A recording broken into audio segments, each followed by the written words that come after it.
Hi, welcome to everyone joining us. You should be hearing me and seeing me okay, I hope. We're here joined with the Gorilla team, Joe Evershed and Johanna Tomczak, as well as Miles Tufft from UCL.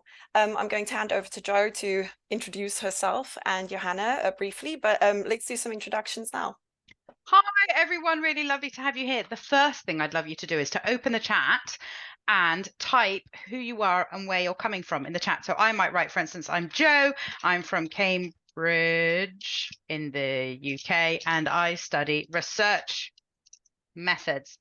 Several reasons for doing this. One, it's quite a nice way of giving everybody a bit of time to arrive. Two, if you're just arriving, it's really useful for us, the speakers, to know who's coming into the room, where you're coming from. Because as you all know, I'm sure you're all lecturers, you all give great lectures. It's much easier to give a good lecture when you know who your audience is. I also want to introduce you to Johanna and Miles. Johanna is a research specialist here at Gorilla. She's an expert on our tools and she's an expert educator. And there's Miles Tufft, who's a lecturer in experimental psychology. And I'll let him or you say a little bit more about yourself. Hello, everyone. Wow, you teach psychology and mixed research Thanks, methods. Joe. Yes, loads of people putting some where they're from in the chat. It's good. Hello, everyone, and it's really nice to be here. Thank you so much to Joe and Johanna and to Danielle and Claire for inviting me. I look forward to sharing some of the ways that University College London have been using Gorilla in teaching. Like Joe said, I'm a lecturer at University College London. I'm the co-director of the I Think Lab, and my research is specialising around social cognition. But I'm also convener of the Year 1 research methods, which makes me very relevant to this call today. I'll hand over to Johanna. Thank you, Miles. I'm Johanna. I work as a research specialist here at Gorilla, and I've recently completed my PhD about 2 years ago at the University of Leeds, and that was actually during the pandemic. So I was forced to do online research because otherwise my whole PhD would have just fallen apart. And during that time, it worked out really positively for me, actually, because I was using Gorilla and was able to finish my PhD in just 3 years while still having a part-time job and having weekends to myself. And that was all thanks to Gorilla. So this is one of the reasons I actually joined the company and work now as part of the Gorilla team here. And I'm really happy to be here today to tell you about a few different cases we've got where Gorilla is used for teaching. Fabulous. Thank you, Johanna and Miles. For those of you just joining, you might open the chat. You'll notice that there are lots of people putting lots of comments in the chat. What we're all doing is introducing ourselves with our name, where we're dialing in from, people from all over the world. We've got Saudi Arabia, Trinidad and Tobago, Uganda, and saying what it is that they study. So what discipline they come from and what it is they study. So we've got, hi, Aurora, you're Associate Professor of Psychology in Brunswick, Georgia in the USA. Very nice to meet you. There's also a poll up at the moment. If you could answer that, that would be tremendously interesting for us too. Hello, Wahid from Pakistan. Lovely to meet you too. The reason we ask people to do this is it makes it much easier for us to pitch our talks correctly if we know the disciplines that you're coming from. Now, with that, I think we have stabilized a little bit in terms of numbers. So I am going to set about sharing my slides.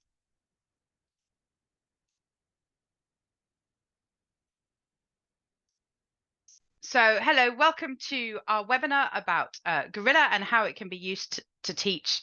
So Gorilla is a tool it's a powerful, easy to use tool for experimental psychology. And today's lecture is going to be about how to use Gorilla to teach research methods within psychology, sociology, linguistics, anthropology course.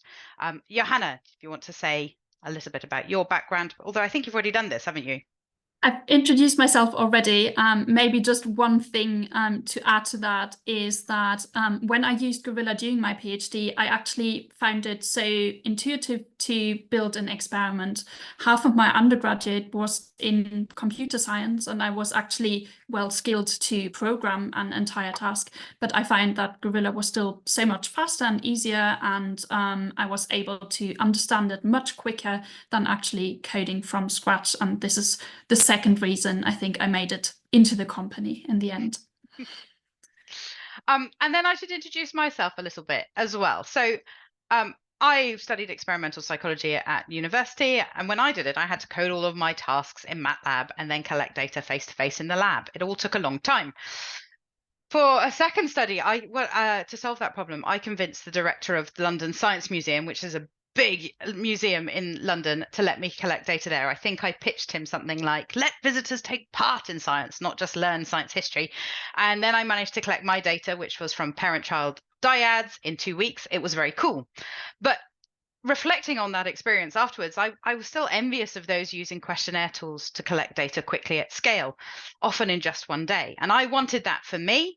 And so what I've done is I've created that for you and for your students. So this is sort of how I summarize how I saw the research landscape. There were easy to use online survey tools like SurveyMonkey and Qualtrics. And then for the rest of us, as soon as you wanted to go beyond self-reported behavior, you were coding tasks in the lab. Some people who were exceptionally brilliant were coding tasks and putting them online, but that was your choice. It was either easy or it was powerful. And what I decided should exist in the world was a conjunction of the two, something that is as easy to use as a survey tool and as powerful as coding in the lab, so that you can put it online and collect data at scale, so that cognitive and behavioral scientists and students of cognitive and behavioral science could also benefit from the increased speed, scale, and reach of online participant pools and make the world a better place based on evidence. And that's what I've created with Gorilla. And I think to a large extent, we've succeeded. Here's one case study from one of our customers. Before Gorilla, it took her 8 weeks to create a complicated adaptive stop signal delay task in MATLAB, which is a horrible coding environment. And then it took her 6 weeks to collect data from 50 participants in the lab. So that section of her PhD took 14 weeks. Being a great scientist, she decided to run the replication online. And with Gorilla, it took her 1 day to build that task that had previously taken her 8 weeks. And with Gorilla, it took her 1 day to collect data from 50 participants online. So what used to take 98 days was down to 2 days, which saved her 3 months of time and 3 months of salary. And if you're doing a PhD and you're doing five projects, or if you're doing a master's and you're doing 1 project, that's quite a lot of time saving, which makes possibilities in education that previously didn't exist. These are results we typically achieve. We're regularly saving researchers and students months of time and money and frustration by giving them the tools that make their lives easier. So I just want to show you a video of some core Gorilla functionality. We might have a chance to look at this advanced functionality later, but we might not. Let's have a quick look. So with Gorilla, we support those traditional reaction time tasks that are so important in psychology. You can have any stimulus, any response, and we collect accuracy and reaction times. Where there's also a survey tool, which is as powerful as Qualtrics pretty much. We even do those tricky matrix questions, but you can have drop downs, radio buttons, scoring, branching, etc. And then you can link them all together in this really powerful experiment tree. So you can go from a survey to a task and back to a survey again. You can randomize participants to condition for your between subject experiments. You can counterbalance the order of the tasks, all without touching a line of code. And you can also support eye tracking, mouse tracking, audio stimuli, microphone recording, webcam recording, drawing tasks. The possibilities are endless.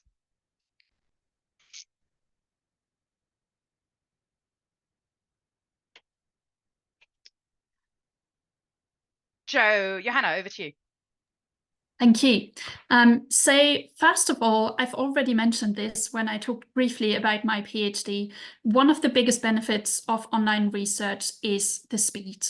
I've said that for my data collection, I was able to finish my PhD in just 3 years with the amount of studies that are required for a PhD, although I was doing all that during the pandemic. The second benefit of online research is scale. As we have seen from a recent paper of ours, we can reach big numbers of participants from the comfort of their home who are more than happy to take part in studies.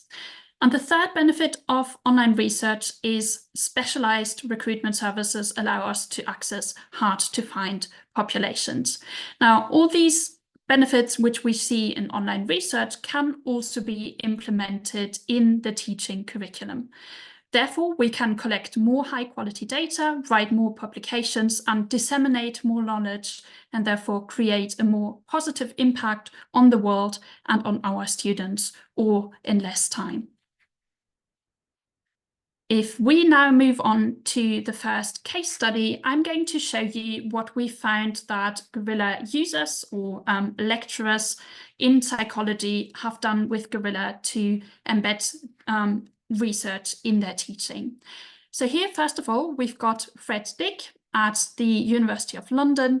And the challenge for Fred was that evening distance classes meant limited time for testing and collaboration between students. He saw little involvement in the research process for the students, and it was very difficult to scale projects with existing online experiment software. Now, Fred had the idea to make students design their own studies for better learning, so that they were more involved in the process, and to get students to work in teams, even at a distance, so that they had this effect of a community working together on a project. This enabled him to make data collection faster so that students could actually focus on the data analysis and the interpretation of results rather than spending too much time collecting the data as they would have in the lab. And the solution for Fred was that he was switching to Gorilla, and this has enabled his students to collaborate on experimental design and make the process of building an experiment and doing some research much faster and easier. Students' projects collected enough and high-quality data to be actually submitted for publications. Students also became better experimenters, and that is what they later taught Fred. Once Fred had created a template task, all students had to create their own stimuli and change the settings in Gorilla. Here you can see an example of a two-way forced choice audio processing task, and you can see how this looked like in the Gorilla Task Builder, which is the interface where this was built by Fred. Now, what the students then had to do is go in and change a few stimuli to start with and learn the ropes of how the environment looked like. The second example here is showing some randomization and counterbalancing, which enabled students to understand the concept of randomization and counterbalancing and how they could work it out themselves in Gorilla. A next really helpful feature for Fred was the collaboration and version control. Here you can see an example of how students were able to just work on one version and then share that with other members of their team so that each of them could do a bit of the work of setting up an experiment. In terms of recruitment, what Fred used for his class was a social media recruitment where students could just post the link to their study on social media, and anyone who was happy to take part in their study was able to access the experiment, and students were then able to collect the data very fast. Okay, let's move on to a second case study. We've got here Vivian Rogers, who currently works at Swansea University. And what Vivian told me recently when I talked to her about that was that when she saw how well Gorilla worked for her PhD students, how flexible and how easy it was, she adopted it for dissertation students as well, before using it across the second and third year cohorts for applied linguistics. Now, the challenge Vivian faced was that only final year students were able to do data collection because ethics and recruitment of participants would take too long each time. They were also using the software Open Sesame, but a lot of students struggled to understand the software, and Vivian ended up doing most of the experimental design for her students each time, and that took a lot of time of her work. Now, Vivian's idea when she saw her PhD student working with Gorilla was that Gorilla's teaching tools could scaffold students' learning of a new tool, and they would then start by cloning and editing stimuli before creating experimental tasks themselves. Her idea was to get students from second year to perform at PhD level and to be able to collect completely new data. The solution for her was that she would then submit an ethics application for her entire class. So that didn't take a long time because she was just recycling the project from one year to another. And students would then be working in groups, which would enable them to collect a high number of participants while still each working on their own research question. Because there was a lot combined in her experiment, she was able to use different tasks and different questionnaires combined in that project, and each student could own a bit of that experiment. Let's have a look at what Vivian did in Gorilla to make this work. First of all, Vivian used our teacher interface. This is an interface created in Gorilla where you can submit assignments. So it enables the teacher to already create some experimental tasks, which can be reused by the students. For example, at the beginning, Vivian had a task which she created and which students were able to access, and their first task was to change the stimuli. Now, for the second task, she then only gave a few guidelines, and students had to do more themselves to create that task. Here is what the student interface looked like. So basically, students would have a project folder. You can see here, for example, a Stroop experiment, and they were then able to add the stimuli and submit this assignment back to Vivian so she could check what the students actually did. Another helpful feature for Vivian was the samples page, which we have in Gorilla, which allows anyone to clone and edit tasks. Claire, I think, is going to put in a link in the chat where we can see this samples page. Basically, what it does is that we have a range of different tasks available. For example, here we've got the Mackworth clock task. Here we've got the flanker task. We've got the IAT, which is the implicit aptitudes tasks, and then we've got the relational reasoning task, and just another example, the Wisconsin card sorting task. All of these samples can be found on the page that Claire just put in the chat, so if you want to have a look at what's out there, you can see we've got a lot more tasks, which are easy for students to clone and to edit within their own projects. The last feature Vivian focused on was the collaborating feature, which I already mentioned. It allows students to work in groups on specific projects. For example, here you can see, I've just taken this as an example. I've added Joe to a task of mine, and Joe would now be able to make changes to that experiment and also to view the data. So you can enable those functions independently, and that allows students to work in groups and have a look at the same experiment at the same time.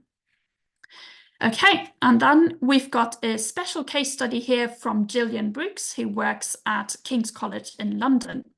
And Gillian teaches consumer behavior and marketing at the moment. And the people you can see on the right-hand side are actually Gillian's students. And Gillian's students, what they did is that they worked with Gorilla Shop Builder. Now, what Gillian found is that students are less prepared for their future jobs as they lack practice when learning from textbooks only. She also told me that students are less engaged with classic exam-based assignments. So Gillian went to do something about that. Her idea was to bridge that gap between theory and industry, innovating beyond the familiar. Gillian wanted to teach students in her Influencing Consumers course applied marketing skills by developing realistic pedagogy. And the solution Gillian found to that was that by using Gorilla Shop Builder, students can test different hypotheses about consumer behavior in a realistic online shopping app. They were also using a blog before that, which allowed them to give a realistic setting. They were also creating a competition. Gillian was also creating a competition for students to work in groups and find the most effective nudging strategy. So that really made students engage in the task. Now, let's have a look at what Gillian actually did in Gorilla, or what her students actually did. First of all, they created this social media task, which was like a blog article and which allowed participants to really get into the story and understand what the experiment would be about. The second thing Gillian's students did was using Gorilla's shop builder tool, which created an online shopping simulation to be able to study consumer behavior. By using mixed methods research, students were able to use a pre-test and a post-test. Joe, I think if you just move to the next slide. Yep, there we go. We've got a pre-test and a post-test design here by using a control and a treatment shop. So students created two different versions of their shop, and they sent half of their participants into one of them and half into the other. And they had one task at the beginning, which was the pre-test, and one test after that, which was the post-test. And with all that data collected, students were able to analyze how effective the nudging strategies they learned in theory in their classes about were actually in practice. Now I'm going to show you just 2 slides which students used, and you can actually also access the presentation. Claire's going to put in a link to that if you're interested in the students' presentation about this. They actually found that by using the control shop and the shop they designed themselves, they were able to increase the consumer behavior of purchasing a certain product by 300%, which is quite amazing. And what the students told us about this is that the experience for them of working on this research embedded project was that it was very industry relevant. They acquired a lot of transferable skills. They gained practical and relevant knowledge to their degree, and it was refreshingly different to anything else they had done before. Now I want to say that you don't have to believe just me talking to you about this. We've got Miles Tufft on the call, who is going to tell us about his exact example of using Gorilla for research embedded teaching. Over to you, Miles. Wonderful. Thanks, Johanna. Thanks, Joe. Let me just go back one. Okay, cool. Yes, so I very briefly introduced myself before, but I'll just do it again so you know who I am. My name is Dr. Miles Tufft. I work at University College London, and I'm a lecturer in psychology. So my research area, I would class myself as a cognitive psychologist working in experimental psychology. That's our method. And also the convener on the BSc psychology program. And I actually did notice, looking at the poll, that there was actually only 20 to 25% of you that are involved in psychology, and a very big chunk of you, 57%, in the other category. So I'm not entirely sure where you come from, but I will try to make it as broad as possible just to try and get you to understand how we've used Gorilla without getting too topic specific. So as I say, I'm on the BSc psychology program, and within that, I teach on something called Year 1 Labs. This is Year 1 undergraduate students on the BSc psychology program, and I will be working with them in their lab session, which is their practical aspect of our course. Now, one of the things that myself and a big team around us, so I've been working in collaboration with many others here at UCL, names a few, Daniel Richardson, Katie Fisher, John Meller. We've been working together to try and turn our curriculum into being more research embedded. So Johanna talked a little bit about this idea of research embeddedness.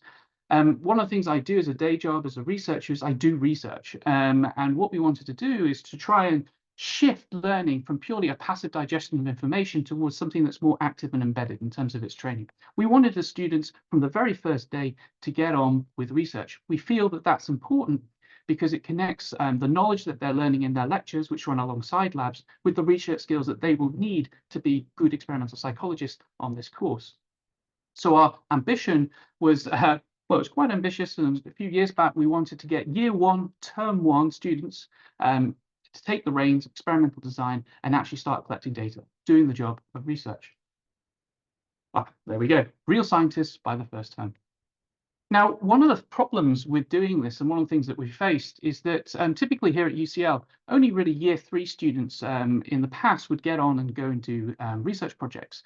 And this was mainly due to the fact of a couple of reasons. One, they required dedicated supervision in order to be able to support them in developing their experiments. So I don't think I mentioned before, but we collect, say, predominantly either quantitative or qualitative data. So that's involved in sort of research that you're doing and That's the sort of thing that I do too.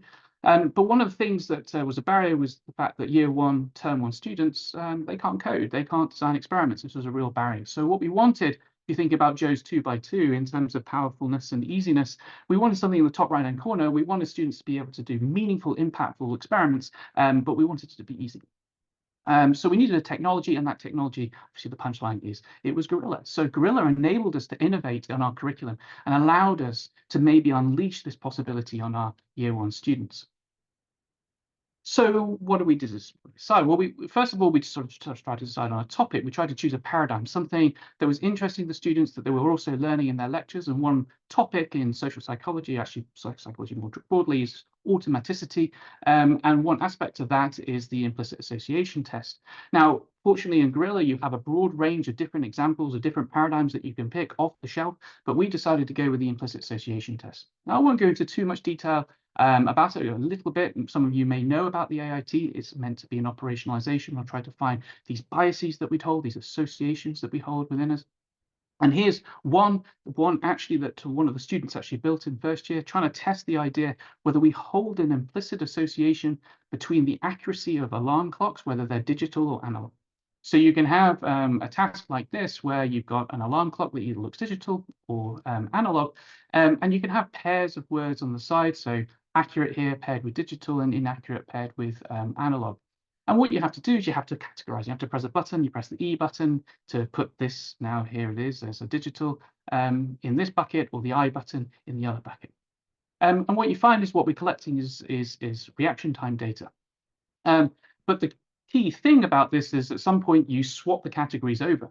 And therefore you can test the reaction times for people categorizing when there's one mapping, and then test the reaction times when the mapping is swapped. And what you find is when the mapping is swapped, sometimes you get this slowing. But the slowing is interesting because the slowing occurs when the mapping is connected with two different concepts in a particular way.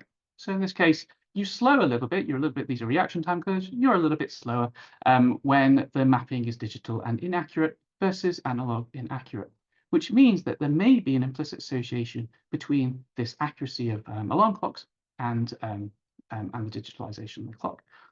But the point is that we were able to get our students, that seems maybe for those that are unfamiliar, maybe a little bit esoteric, a little bit complex, but we were able to get our first year students to build these experiments in Gorilla using the My Teaching tool. So these are actual screenshots from the slides that I used in my lecture, where we set up a teaching project, and we got students here to go into the teaching project, and we had templates. So we had templates of these experiments that they could use, and they could clone these templates and then go into them, and they can start editing. Oh, they can also add collaborators. So we got them to work in groups because it's important that they understand teamwork. So they worked in groups of 5. They added their collaborators. They can work together as a team, and they can also their staff members as well. Myself, Daniel, we can add on. We can see what they're doing and support them on the way.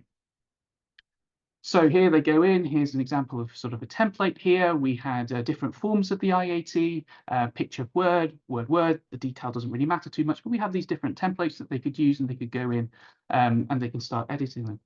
And they could upload their own stimuli. So they could come up with their own hypotheses, their own ideas. It didn't have to be about alarm clocks and digitalization or accuracy. It could have been something completely different. I think this one here is images of toys and names. So male and female names, is there an implicit association between those? And these sorts of toys here that look like male toys, and these sorts of toys that look like female toys. So what Gorilla allowed us to do is then create a perfect looking experiment there. So this is actually a screenshot of an actual experiment that a student created, and you can see it just running through here, and they would get participants to actually collect data and find whether they have an IAT. And here's their data. So we had actually 28 groups work in our first year undergraduate class. So doing what I mentioned before, we had about 150 students, and we had 28 project groups, and they would collect their own data. And in the course of literally a weekend, no joke, they collected over 1,000 participants. So each of these groups collecting data. Remember, this is term 1 students. They've just arrived at university, and they're already collecting data, over 1,000 data points. And what did they do with that data? Well, we got them to present posters. So they created their own posters. I'm going to go through 1 or 2 examples. Here's one example. This group here from last year wanted to see whether there was an implicit association between pictures of the homeless and pictures of people in house, and human words and non-human words. Human words like man, woman, and non-human words like spoon or chair. And lo and behold, they found an implicit association. Moving on, this one here. Oh, this was really cool. So what they were looking at, whether there was an implicit association between images of the real world and images of an anime world and words of positive or negative emotion. And lo and behold, and this is very nice, I guess, they found an implicit association that we hold, that we associate the anime world as being positive and the real world as being negative. Here's one more, just very quickly, the poster on whether there's an implicit association between wealth, so wealthy or poor, and healthy and unhealthy foods. And lo and behold, they found that there's an association between wealth words and healthy foods and poor words and unhealthy foods. However, there was an interesting aspect in that interacted with some individual differences, although I'm not entirely sure I have the time just to go into that detail, but we were able to give them an extra layer so they could also collect another bit of data, some survey data, some individual difference data, and look how that connects with the IAT. All of this made possible within Gorilla. And these posters then, they got the opportunity to present them at what we called a Term 1 IAT poster conference at the end of term. They all got into a room and they presented their work to us, and they had an opportunity to actually make an impact, a research impact. And actually, we, a few years back now, submitted some of the winners of these posters to an actual poster conference. This is a BPS conference. And actually, lo and behold, one of the posters actually won. So yes, we created real scientists by the first term. Now, I just want to say, so that's quite a lot, right? And it might seem kind of overwhelming, but I assure you that it was entirely achievable and actually achievable in a very short amount of time. So that entire process was, we were able to get them from not using Gorilla to creating their own posters in 5 weeks. And that, I don't have the time to go into it in that much detail, but that should hopefully give you some evidence around how achievable and how approachable and how easy to use the Gorilla interface is as a teaching tool. So I'd hold a lecture in here, they begin the IAT build. So that's where I first introduced them to the IAT in this week. And then by the following week, they're already finalizing their IAT, right? They're already collected their stimuli, they're popping them into the template, and they're creating their IAT. Then they do some data collection over a weekend, and they collect maybe 50 to 60 participants from friends and family over that weekend. And by the following week, they're already beginning to create their posters, having already analyzed their data. They finish the poster creation, and then they have the poster conference. So just very quickly, we've then tried to grow this. So this is something that we probably rolled out 3 or 4 years ago. And then in the last couple of years, what we've tried to do is also revamp the second term. So I've talked to you about the first term, and we thought, well, why not? Gorilla is working very well with our first year students. Why don't we try and get them to do something else in the second term? So in the second term, we give them a little bit more scope. They try to answer the question, what drives charitable donations? What are the psychological processes involved in that? Is it a framing thing? Is it an anchoring thing? Well, they can test this using Gorilla. So here's an example of the experiment template that we give them. We give them a very simple, and this for psychologists be familiar, maybe to others not, between subject design, where we have 2 conditions, and they may compare those 2 conditions. So in one condition, they may have a positive frame, and in the other condition, a negative frame, and they're going to see whether that affects how much people decide to donate hypothetically to a charity. And we do the same thing where we get them to create all these posters. And here's a picture from last year in which they all then present their posters at the end of term.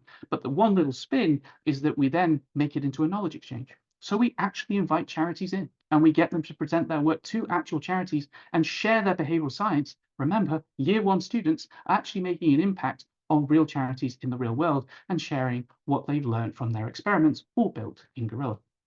And a special note to this poster here, which is one of my favorites, Save the Chickens. They actually created their own charity, Save the Chickens Foundations. And here they were interested in the psychological concept of reciprocity, whether in the reciprocal condition, happy chickens lay eggs. Their idea there was that when they're happy, right, because you make them happy, they give you eggs back. There's a reciprocity. Whereas in the other one, it's just improved happiness of chickens. So it's kind of a control condition. And they were interested whether this had any effect. Unfortunately, it did not. It did not shift. They did not find a significant effect between their 2 conditions. But hey, that's pretty cool. In their second term, they were creating insights like this and able to share that with actual charity. Ooh, so maybe I'll just sum up here our Gorilla experience. Well, one of the things that Gorillas has asked us to do it. It sort of inspired and enabled this innovation, right? So we had these ideas, but we needed the technology to be able to do it.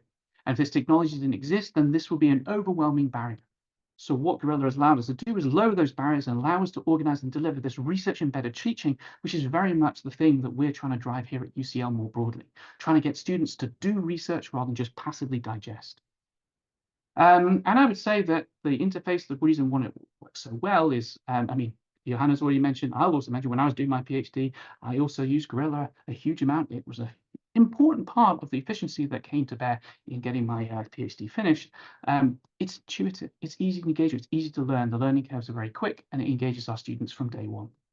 And finally, it just creates enjoyable, engaging modules for staff and students. I mean, you can do things, those things, those complex experiments that you think maybe beyond because they require, I don't know, some Python code or some MATLAB. Well, no, you can do now off the shelf in Gorilla. And that was really important for us in delivering, particularly around student teaching and education. I'm not entirely sure how I'm doing for time. My clock timer hasn't worked, but I think I'll stop there. Am I okay? My time. Okay. You're doing absolutely brilliantly. Miles, that's incredible. You must be so proud of your students and what they've achieved. Everyone in the chat, just like, do you want to give your feedback to Miles now about what his students are managing to achieve? Because I think what they've managed to do is incredible. They're getting first-year psychology students who have zero understanding of psychology, right? It's not just that they don't know about research methods and they don't know Gorilla. They actually, some of them will have done psychology at high school, but they've never done applied psychology. And you're getting them to collect data, analyze the data, present the data to a level that they can win a poster competition at a conference. Yes. In 90 days. Yes. You put it that way, yeah, it's quite impressive in that regard. We support them a lot over the course there, but it all hinges around you know, having a technology, a platform like Gorilla, where we can allow them to go in and use these templates and sort of edit around, and the feeling of reward they get at the end when they've actually collected some data and they can say, you know, I did that. I actually found something new out about the world. Yeah. And not only that, I can share that with people and they actually find it interesting, intriguing. And that learning, I think, is invaluable. That embodied learning, well, we study a lot of embodied cognition. That embodied learning is pretty important, right? Developing these skills and connecting that to the knowledge. Yeah. So absolutely. There are lots of lovely messages in the chat for you. If you're sending a message to Miles, do send it to everyone just so that they can see. But I think what you've done is really impressive and lots of people are really impressed with your work as well. I think the second thing that you've very clearly done, and you sort of only touched on it, is, you know, you've got students to the point, was that the second term of their first year, that they can actually advise charities on some behavioral science. So in terms of preparing your students to get those highly paid research jobs in industry, you're doing a really great job there too, right? Well, yes, I mean, that's another aspect that we're also trying to drive at UCL, not only just the element of research embeddedness, but also integrating a bit of enterprise in there. We're connecting them up to industry because we feel that that's a really important way of learning those transferable skills that improve employability at the end. And if they're creating good research, good behavioral science, good psychological science, why not share it? And we've got this poster conference and these charities really enjoyed their day. And there's an exchange going on, right? Because the charities then talk back to the students about the challenges that they face.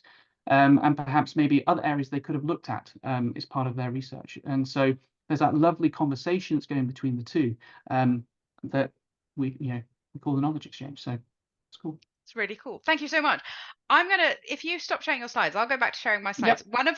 One of the I can see all of the messages and people in the audience can't see all the messages. Some of the messages have said, I'd really love to be able to do that with my students. So I'm going to show you a little bit of some of the things that you could do if you had Gorilla. So let me share my screen again.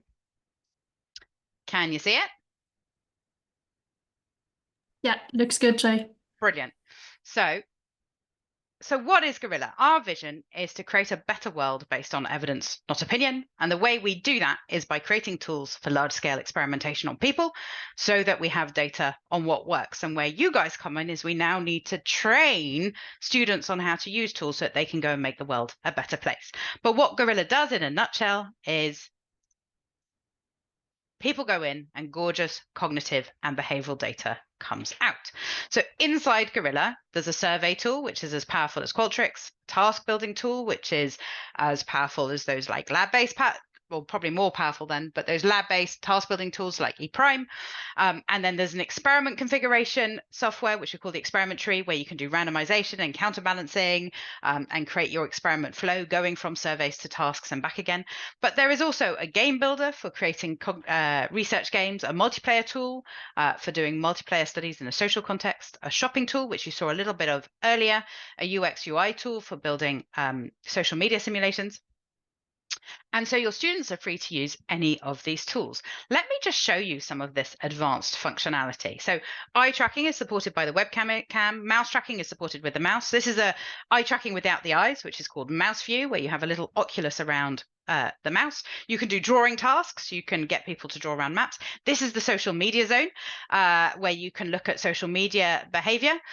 You can build navigation simulations. This is looking at how people navigate around a shop and how they make decisions in a pharmaceutical environment. This is a website simulation. Again, these are just screenshots of a website, but you build the interaction on top of it so that you can get that behavioral data of how people navigate a website, what decisions they make. This is Game Builder, which allows you to turn boring psychology tasks into fun to play games so you can collect data for free. This is our multiplayer tool, which comes with text chat and video chat built into it. And then this is the shop. You've seen a little bit of this before, but you can upload any products, any prices, any adverts. You can change labels and see if you can influence consumers. I rather love this quote from Dr. Rachel Theodore: if you can dream it, Gorilla can build it. And the important thing is that these can all be built without writing a single line of code, which is why your first year students are then able to design experiments that they have in their heads and research the questions that truly interest them. So we'll go back to this view of the market. There are easy to use online survey tools. There are powerful coding libraries, and Gorilla really sits in this top corner of being super easy to use and extremely powerful. Other online task builders do exist. They're not as powerful as Gorilla, and they're not as easy to use as Gorilla. And when you're trying to get your students to that point within your module, you need it to be really easy, because you can't spend the time having your students get stuck. So why choose Gorilla? These are the three things we focus on: powerful, easy to use, and supported. It's powerful because there is everything in one platform. It's easy to use because everything is in an intuitive user interface. It's a sort of unholy mashup between PowerPoint and Excel is basically the gist of it. And it's fully supported. So not only with Gorilla are you getting the software, you're also getting our support team. Our support team is manned by psychology graduates. They write the documentation. They man the support desk, which answers all the support queries. We run onboarding webinars. We run office hours where your students can get on a video call with our staff, and we get them unblocked. And that's not to say that there's a lot of this. About 90% of researchers succeed without getting in touch with our team. So we really do. It is really easy to use. But when people do get stuck, that isn't landing on your desk. And that's so important, because we appreciate you're already, if you're in academia, you're already pretty overworked. So yeah, it's fully supported as well. We also have a big commitment to open research and open science. So we have this lovely Gorilla Open Materials repository. And inside here, there are now 2,000 materials from researchers around the world who have run studies online. And so your students also have access to previewing these, cloning these, replicating these, extending these pieces of research, which turns them into researchers, real researchers from day one. Many of you will come from a quantitative background, so I thought you might enjoy Gorilla in numbers. So on the Gorilla platform, we've tested over 3 million participants. There are over 2,000 citations of Gorilla, over 1,000 universities that use Gorilla. We're a very small team, just 17 people, but 11 with behavioral science qualifications, over 2,000 open materials, and over 300 experiments launched each week. That's a lot of high quality science happening online. So I will leave you with this image. So with Gorilla, participants go in, data comes out, and in between that, you can do surveys, tasks, and anything you can imagine. So what's next? If you're excited about Gorilla and the possibilities it gives you, you could sign up Gorilla. It's completely free to sign up. It's open access software. Your students could sign up. You can do all of the building and getting students engaged, but without the data collection, for free. You can come to an onboarding webinar to learn how to use the tools in more details, or you can come and chat to me or to Johanna, one of our other research specialists. If you are keen to give Gorilla a go just for your research or with your students, today we're doing a giveaway of £50 of research credit, which would allow you with your class to collect data from 50 people. And there are quite a few paradigms where you can get a meaningful effect with collecting data from just 50 participants. I think Johanna or Claire will share the link into the chat now. So if you'd like to claim this £50 of research credit, click on the link, type in your email address. We'll set you up with a free account and with the free research credit. We also have some other exciting different ways for you to stay in touch with us. We regularly run grant schemes. And you've just missed one. It's just closed. We're just in the process of announcing our winners. But if you want to register for future grant schemes, go to this URL. I think Claire will put it into the chat. And we also run regular webinars. So we run one called Gorilla Presents. You missed one just last week on using our game builder and how game builder can be used in research. But you can register for future ones at this URL, and Claire will put that in the attach as well. So this might not be the right time for you, but you might want to stay in touch, know what we're up to in case one day you do want to come and work with us. We are also later this year planning to launch a teaching grant. So if you're interested in a grant specifically for teaching and getting your students to do some research online, do come and register for the Gorilla grant. And that's it from me. Johanna, Miles, and I will now be delighted to take some questions. Thank you very much for your very kind attention. Awesome. Thank you so much, Joe, for that presentation, and Miles specifically for talking us through the results that his students generated. Yeah, equally, it was massively impressive to see the things that first year students were able to achieve. So that's, yeah, I think we were all very impressed by that. So on to the questions now. Deb asks, she's doing online survey research a lot, and a big issue is obviously scammers and bots. So how does Gorilla mitigate that? This is probably a question for me, isn't it?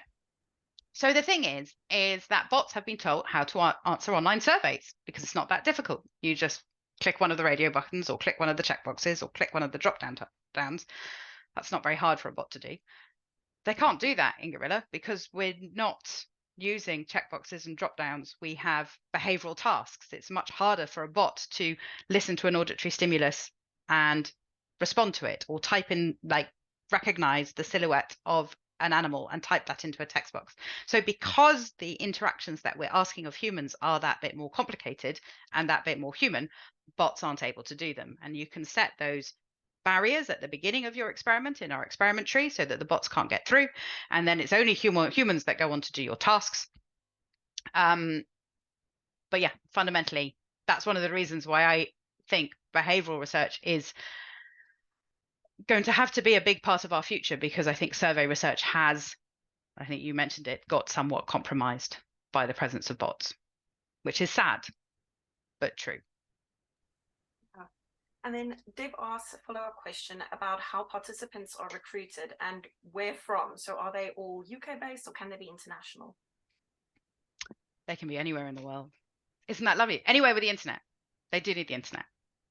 But that's everywhere in the world. It's more cities all over the world have access to the internet, and the more rural areas have less good access to the internet. But various people are working on fixing that the whole time. I mean, Miles, you've probably seen students doing cross-cultural research, haven't you, at UCL? Yes, often. I mean, not only just within teaching, but also, just research that we do. Worth bearing, I use Gorilla all the time also with my undergraduate projects in year 3 as well. My master's students and my PhD students, and yeah, they collect data from all over the world. So yeah, as Joe said, nothing really to add on that. But it is fun because I know we didn't have the case study of it today, but for those of you that are coming from a psychology background, you'll know that face processing thing where you can turn the face upside down and you have this configuration difference. But there are race effects there that it works. It's more powerful on faces that you're familiar with and less powerful on faces that you're not familiar with. But obviously that's different if you're in the UK or in Europe or in China or in Africa. And so by getting students to understand that paradigm and then collect data from those different places with the different stimuli, they get to see in the data how deeply ingrained that what's the word I'm looking for? That bottom-up processing is, and the top-down processing of that configuration, face configuration. Sorry, I broke my hand at the weekend, and every now and again I forget that I'm actually in quite a lot of pain. And the only time I realize it is when the words just go and I have no words left. So I apologize for that. Next question. Great. So we've had some questions about qualitative research and how you can use Gorilla for qualitative research. Mm-hmm. I'm happy to take that if you want to. So qualitative research is definitely also possible. We've mainly talked about behavioral reaction time tasks today, but what you can do in Gorilla is you can use our survey tool, which allows you to collect, as Joe has shown you already. For example, we had the multiple choice grid, we had radio buttons, we had all sorts of qualitative information. But you can also use a speak out loud paradigm by using a video recording of your participants. So that's definitely something you can do. You can record participants' speech. You can record participants through their webcam, so you can actually see them interacting. It's actually been used for speech reading as well, so that's quite an interesting study. And with deaf participants as well, we've seen Gorilla being used. So there's a lot of different research paradigms you can actually use with online research as well in the qualitative domain. I just also add to that, Johanna, that one thing I don't think I mentioned at the end there with the Term 2 charity project that we did. One of the other aspects that we're also trying to push here is mixed methods and integrating the quantitative with the qualitative, because they do get lectures on both. We are quite a quantitative driven course, but we do have qualitative, very, very well established qualitative lecturers here. And we try to integrate those two sources of data. So it was very, very simple, but what they did do is they had an open text box at the end of their experiment, and they wanted to try and understand what were the reasonings or the rationalizations of their participants in terms of why they gave money.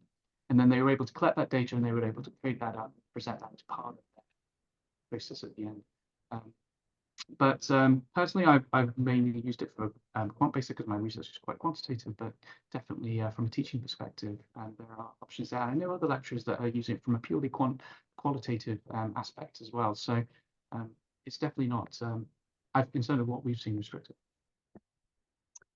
There was a question in the chat that I saw come up about recruitment and how we do recruitment. So let me just share a slide there. We provide the tools for designing your experiment and collecting the data, so we host it, but you can get your participants from anywhere, and people do. So we wrote this paper about what do 1 million participants tell us about online research.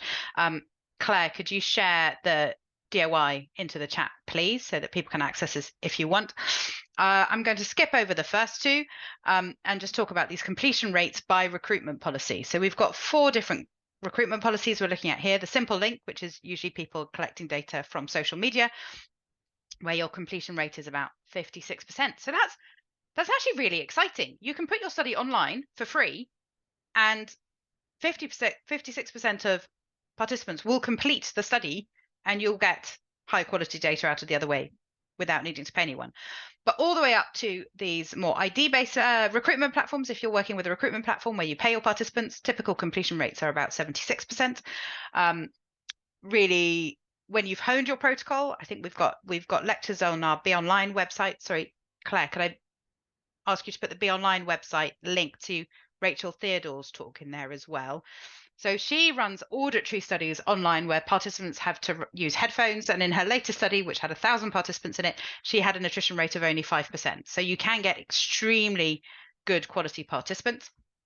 But you also, if you're using ID-based policies, which people typically use when they're collaborating with a charity to collect data. So a lot of researchers collaborate with a subject-specific charity in order to reach niche samples. So they might work with like a deafness charity or Parkinson's charity or a depression charity in order to get really high quality data. There you get quite high completion rates as well, 84%. But in Gorilla, there are lots of different ways of connecting with participants, and we make it easy to use any of them. Possibly the only other bit to pull out of here is this sample size graph over here. Looking at our 1 million participants, about half of the participants are in medium-sized samples, so between 100 and 500 participants. But about a quarter are in small samples, so 0 to 100 participants, but a quarter are also in really large samples, over 500 participants. I think you'll all agree that getting 500 participants to the lab would be extremely hard, but that's straightforward if you're taking your research online. Nurtimhar asks about eye tracking. Mm-hmm. Can you elaborate a little bit on the feature and how to use it a little bit? Johanna, do you want to take that while I pull up the slide? The eye tracking one, yes. Yeah. So eye tracking in Gorilla is possible through the webcam, and the webcam eye tracking allows you to measure which quadrant of your screen participants look at approximatively. So it's obviously different from what you would do with in-lab eye tracking, but it still provides very much the same kind of data. And once we've got Joe's slide up there, you will actually see what I mean, because we've got some comparison between the lab-based eye tracking data and the online eye tracking data. And what we can see then for the online eye tracking data is that while there's a lot more noise in the data, we actually have exactly the same results in eye tracking that we would observe in the lab. So it's something that is not suited for every research paradigm, but for those where you have, for example, 2 images on the screen, one on the left, one on the right, and you want to study how much participants spend looking at the left or the right image, that's totally feasible in Gorilla with online research, and you can really get that difference here. So here you can see on the graph what we got for the first blue curve is the lab-based data. The green curve shows the classroom data, and the red curve shows the home data. So that was collected online. And you can see that around the line of the graph, we have a lot more noise for the red and the green curve, a lot less in the blue one. There you go. Great.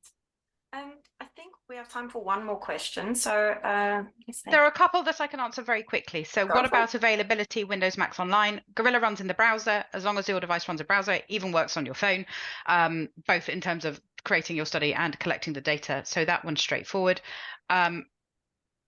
Are there tutorials on YouTube? You'd go to our support documentation, which is gorilla.sc/support, and all of our tutorials and documentation is there. But yes, there's lots of support documentation. We write really great support documentation. And in terms of the other 3, I'm going to let Miles answer them. But essentially the question is, how does getting students using Gorilla help them understand these research methods, like theoretical ideas like counterbalancing, randomization, experimental controls? Like how does that interaction work, and how does it help?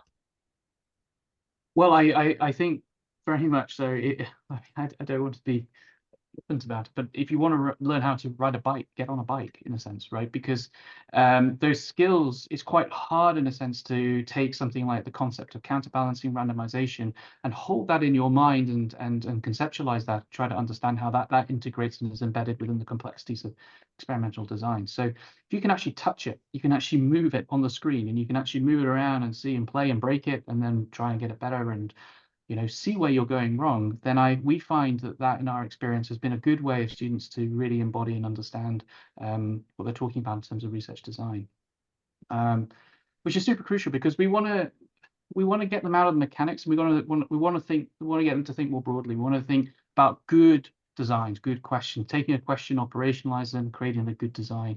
That's the real key bit. That's the hard bit. That's the day job of an experimental psychologist, and that's a really tough thing to do. We're constantly trying to improve on that. So the more that we can offload that and the mechanics, the coding, the bits that get in the way, and get them thinking about developing good questions and collecting data, the better for us. Fab. Thank you so much, Miles. Answered that perfectly.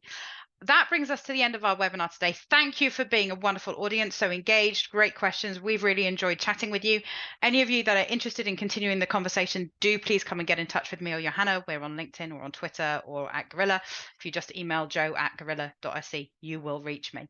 And we hope to work with some of you in the future, but we hope even if we don't, that you're inspired to think about how you can give your students a much more a richer and more applied experience of their research methods course, because what's really important is that we teach students how to collect data so that they can make evidence-based opinions and make the world a better place. That's where we want to get to.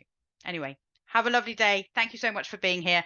Thank you to Miles and thank you to Johanna. It's been a great pleasure presenting with you, and we'll see you all again soon. Thank you, everyone. Thanks, everyone. Goodbye. Thanks, everyone. Bye.